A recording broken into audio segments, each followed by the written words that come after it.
देखा अम्मा तुमने, भाभी के भाई ने कितना बड़ा हाथ मारा है। अकलौती वारिस है वो जायदाद की। कह तो तू बिल्कुल ठीक रही है। सफिया है बड़ी चालाक,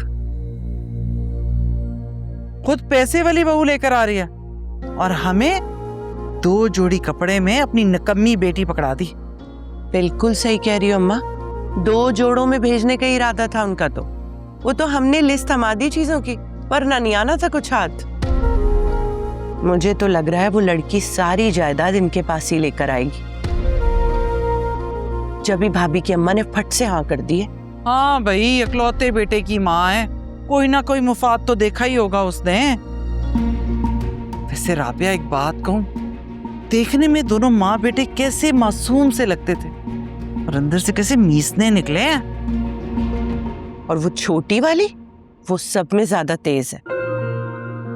तुम्हें पता है, जब तुम उस दिन बात कर रही थी ना, बीच में बोलने वाली थी तुम्हारी बातों की। मैंने खुद देखा था, उसकी माँ ने उसका हाथ दबाया, वरना तो बोल पड़ती हो तुम्हारी बातों के बीच में। वैसे अम्मा, तुमने भी ठीक ठाक सुनाई माँ बेटे को, तबीयत दुरुस्त हो गई थी दोनों की। और सफदर को भी ना बिल्कुल ठीक चढ़ाया तुमने। तो और नहीं तो क्या, मेरा बेटा बेचारा मासूम, उसे तो पता ही नहीं चलता कब उसकी बेइज्जती हो रही है और कब इज्जत। अगर मैं ना बताती तो उसे इस बात का एहसास ही नहीं होना था। और वो मीसनी कमरे में जाके 2 टसवे बहा के पता नहीं उसे क्या कुछ पट्टियां पढ़ाती। अरे मेरी माँ की बेइज्जती कर दी, और वो आता मुझे काटने को। अम्मा, मुझे तो लगता है हमारे खिलाफ ही पट्टियां पढ़ाती रहती होगी, जब भी सफदर घूमता रहता उसके आगे पीछे।